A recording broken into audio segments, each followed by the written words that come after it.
desafiando o poder da ciência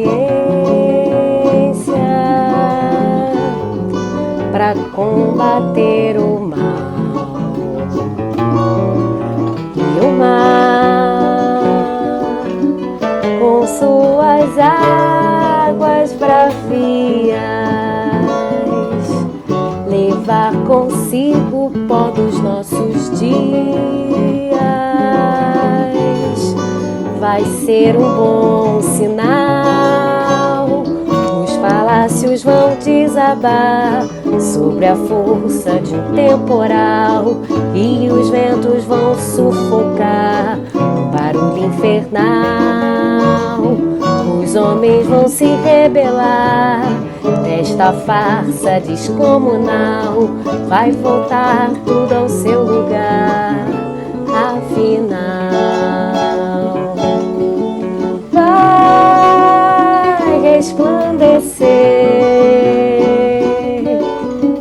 uma chuva de prata do céu, vai descer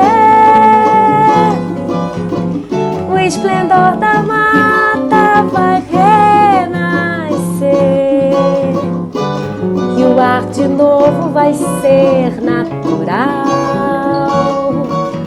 vai florir cada grande cidade, o mato vai cobrir, das ruínas um novo povo vai surgir e vai cantar afinal.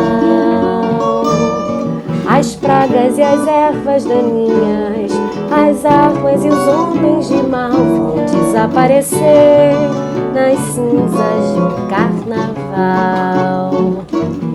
As pragas e as ervas daninhas, as armas e os homens de mal vão desaparecer nas cinzas de um carnaval, vão desaparecer.